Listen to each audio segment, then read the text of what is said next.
Community, common unity.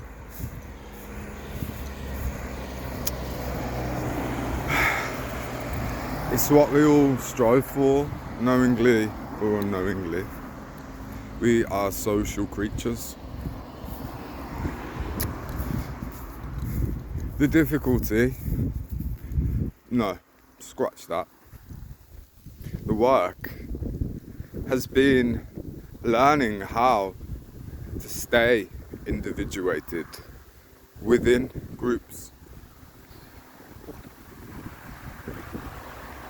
or understanding really that the only healthy group of humans is a group of humans who are entirely their self, free from social mental infiltration, free from cultural persona, free from familial roles, you know.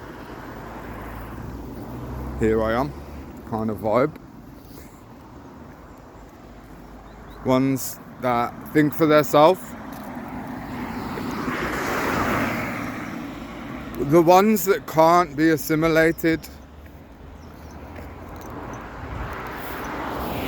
And that being, you know, allowing parts to be stripped in the name of cohesion and belonging. We can't. That's dangerous. So yes, community, a cult where everyone is free to be who they are, come what may, where everybody is solid and not cut in half. Very in touch, familiar, accepting of their darkness.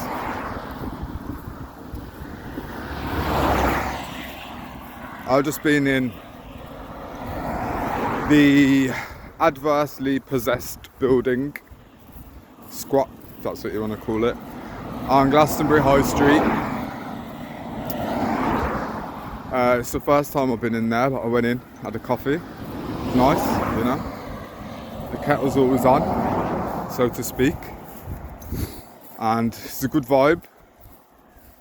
Richard, who is the spokesperson for the group, shall I say, is going to court today to find out.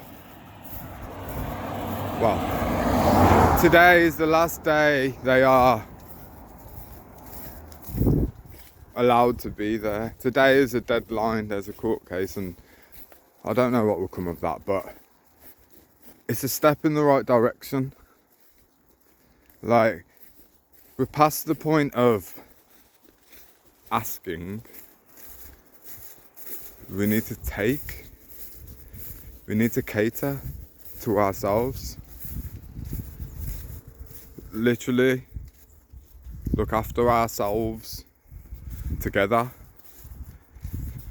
And yeah, that does mean acquiring shelter where no alternative is provided. And as an individual, it's a very difficult thing to do.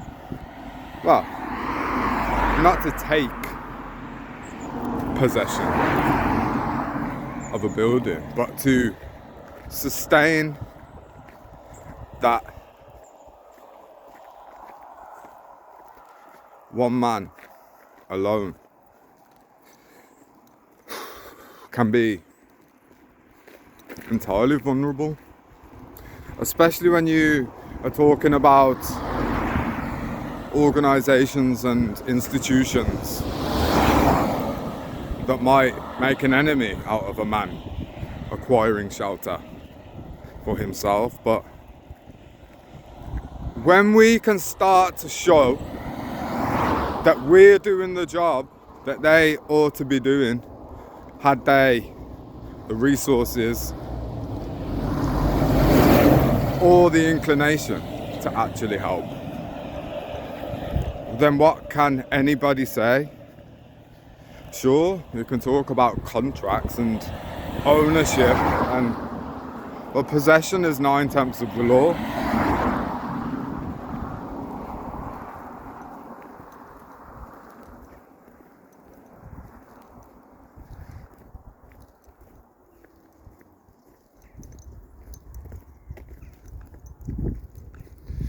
To be your own community in this life is the key to being connected to your actual soul tribe, the people who resonate, the ones who are a vibrationally aligned match.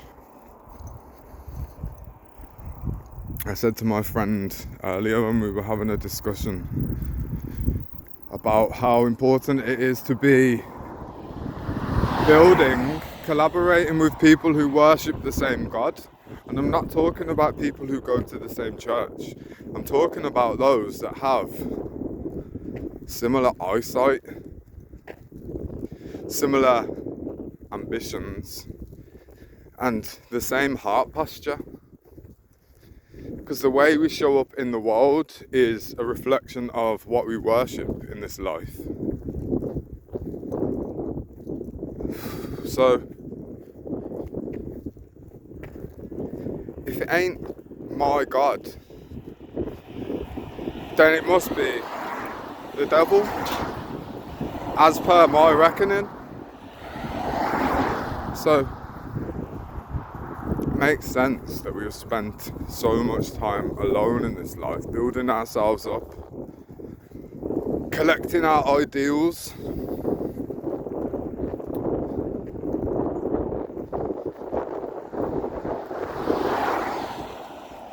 a circle of lone wolves,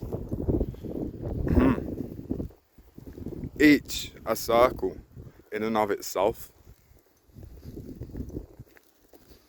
That's power. That's how we have already won.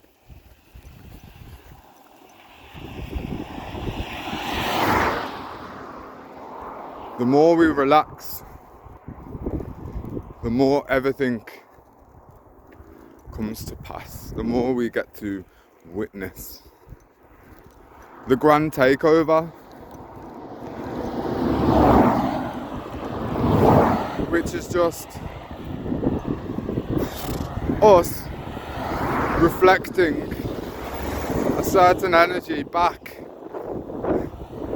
at the portals and gateways that created the inversion. It's no more mine because everything's ours.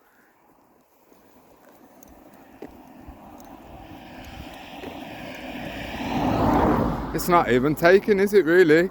It's just gratefully receiving.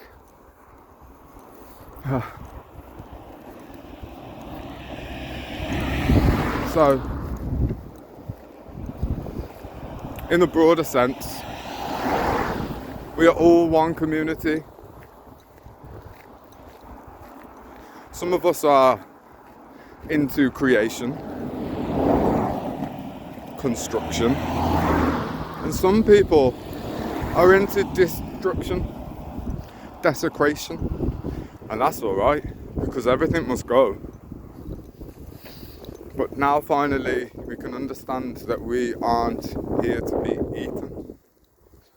We're here to feast, not on each other, on life, together.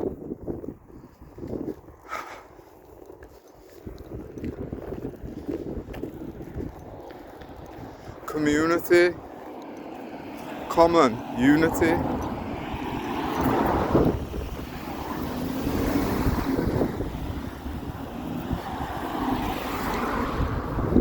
An elite group of outcasted individuals, but there's no shame in being outcasted from an asylum.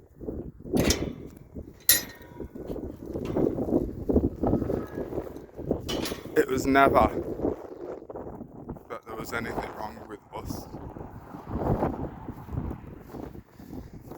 Mostly, the the ones who have soldiered through alone in this world, reminded others too much of things which they didn't want to remember.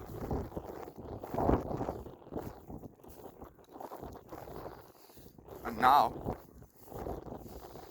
nobody can claim amnesia. That's not going to fly. And for the ones who cling on to faith in the wonky world of mirror show, the ones who want things to remain as they have always been, they're going to struggle quite a bit, because if the circles you mix in are disjointed, but you also can't bear to be alone, but then where do you go from there?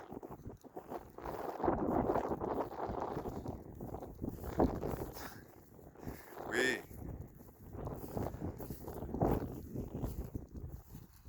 are one circle, and everyone's welcome, sure, but we're very protective, this circle, rightly so, always looking inwards into the centre, and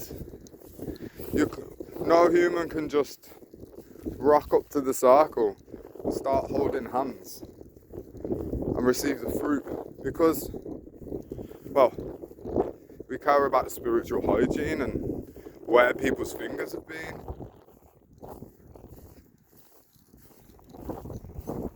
More like, in order to join hands and make this circle bigger, you have to be humble enough to sit in the middle of the circle while the circle sends healing.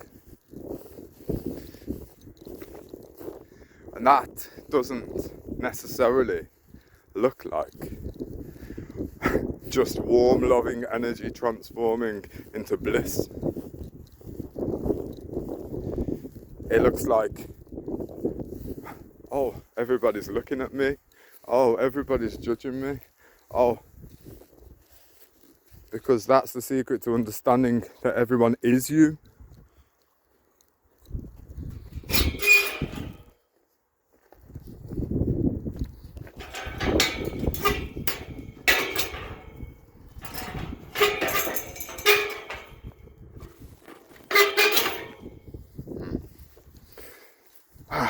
So, come, let us join hands, but not before we wash ourselves clean from any residue which might impede the progress of the one true